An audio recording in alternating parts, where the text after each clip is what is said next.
किसी ने पूछा, मोटिवेशनल स्टोरी पढ़ने और सुनने से आखिर होता क्या है? जवाब कुछ यूँ था, हमारे अंदर बहुत सी कमियां, बहुत सी गलतियां होती हैं जो हमको दिखाई नहीं देती हैं। तो मोटिवेशनल स्टोरी पढ़ने और सुनने से हमें दूसरों की गलतियों का पता चलता है, ताकि हम खुद गलती करने से बच सकें। और साथ ही साथ हमें हिम्मत मिलती है, हौसला मिलता है। बहुत से लोग ऐसे हैं जो कई बार टूट जाते हैं, ज़िंदगी से हार जाते हैं और परिस्थितियाँ, सर्कमस्टेंसेस उनको तोड़ कर रख देती है। तो मोटिवेशनल स्टोरी एक मरते हुए इंसान को जीने का हौसला तक दे सकती है। नमस्कार दोस्तों, my self Rama Suryamani, motivational speaker. आज की कहानी है, सफलता अगर एक प्रश्न है तो उसका एक ही उत्तर है, परिश्रम। काफ़ी समय पहले की बात है। एक राजा था, सारे सुख संपत्ति उसके पास थी, लेकिन संतान सुख नहीं था उसके पास। तो उसने निर्णय लिया, काफ़ी सोचने समझने के बाद, कि वो अपने ही राज्य के अंदर से किसी योग्य बच्चे को गोद लेगा, ताकि आगे चलकर वो बच्चा उसका उत्तराधिकारी बन सके और आगे की बागडोर भी अच्छे से संभाल सके। लेकिन कैसे, ये प्रश्न था। तो राजा ने क्या किया कि पूरे राज्य में घोषणा करवा दी कि राज्य के सभी बच्चे राजमहल में एकत्रित हों। फिर जब बच्चे एकत्रित हो गए तो राजा ने सभी बच्चों को पौधे लगाने के लिए भिन्न भिन्न प्रकार के बीजों को दिया और कहा कि अब हम 6 महीने बाद मिलेंगे और देखेंगे कि किसका पौधा सबसे अच्छा निकला। चूँकि बात राजा की थी और यहाँ सवाल था उत्तराधिकारी बनने का, तो सभी बच्चे जुट गए, सभी ने मेहनत की। उन बच्चों में एक ऐसा भी बच्चा था जो रोज़ अपने पौधे पे, गमले में जिसमें उसमें बीज डाला था, पानी देता था और पूरी मेहनत करता था। लेकिन 1 महीना होने को आया और उसके गमले में अभी भी कोई बीज नहीं फूटा। फिर भी बच्चा धैर्यवान था, धैर्य रखा उसने और उसकी गमले की देखभाल उसने उसी तरह से की जैसे कि अभी तक करता आ रहा था। अब 3 महीने भी बीत गए, फिर भी वही हाल, गमला खाली का खाली। अब बच्चा निराश होने लगा, उसके मन में निराशा उत्पन्न हुई। तभी उसकी माँ ने बड़े प्यार से समझाया, बेटा धैर्य मत खो, कुछ पौधों को थोड़ा वक्त ज़्यादा लगता है फलने में।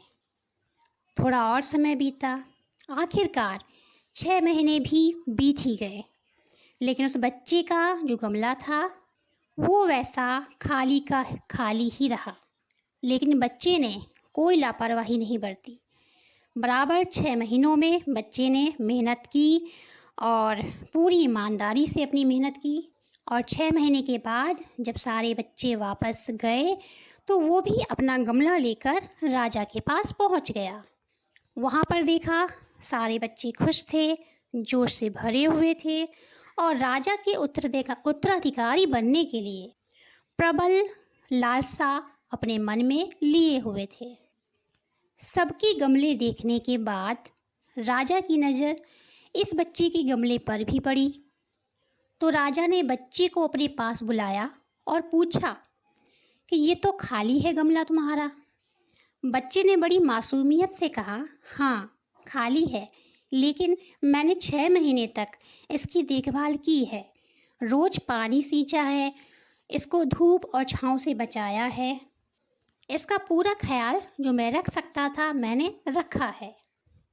जब सभी बच्चों ने इस बच्चे के गमले को देखा जो कि बिल्कुल खाली था, तो ज़ोर ज़ोर से हंसने लगे और हंसी को सुन के बच्चा सहम गया। लेकिन राजा ने कहा कि शांत हो जाओ बच्चों, इतना भी खुश मत हो।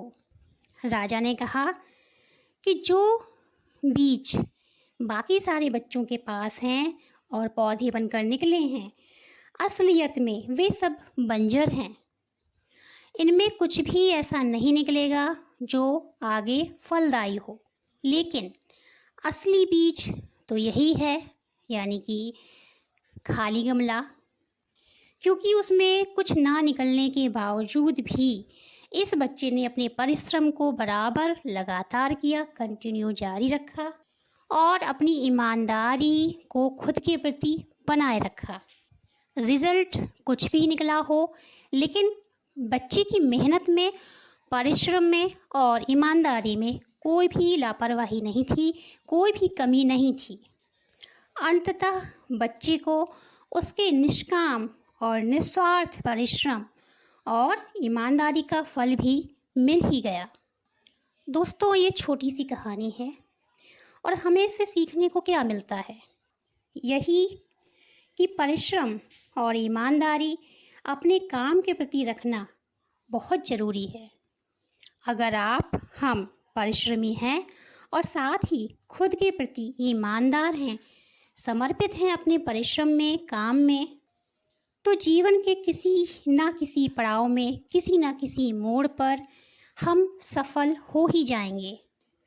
ज़िंदगी में बहुत बार ऐसा होता है कि हम जो सपने देखते हैं, जो उद्देश्य, लक्ष्य, जो गोल हम बनाते हैं और लेके चलते हैं और उसको फुलफ़िल करने में मेहनत भी करते हैं, हार्ड वर्किंग जिसको बोलते हैं कि हार्ड वर्किंग करते हैं, लेकिन रिज़ल्ट उसके अनुरूप, उसके अनुसार नहीं निकलता, तो हम निराश हो जाते हैं। कुछ लोग तो इसकी वजह से डिप्रेशन तक का शिकार हो जाते हैं और कुछ लोग तो इस हद तक परेशान हो जाते हैं, डिप्रेशन में आ जाते हैं कि वो सुसाइड भी कर लेते हैं। तो ये समझें, ये जो कहानी है हमारी, वो हमें शिक्षा देती है कि जीवन में, लाइफ में ज़रूरी नहीं है कि हम जो चाहें हमें वो वैसा ही मिले, वैसा ही हासिल हो, लेकिन हाँ, मेहनत करते जाइए, परिश्रम करते जाइए, अपने प्रति ईमानदार रहिए। तो आपका परिश्रम, आपकी ईमानदारी कब, कहाँ, कैसे आपको सफलता दिलाएगी, ये हम नहीं जान सकते, लेकिन एक ना एक दिन हम सफल ज़रूर होंगे। तो बस परिश्रम करिए और ईमानदार रहिए खुद के प्रति। धन्यवाद। Motivational speaker Rama Suryamani. Don't forget to like, share, subscribe Rama YouTube channel. Rama YouTube channel को लाइक, शेयर, सब्सक्राइब करना ना भूलें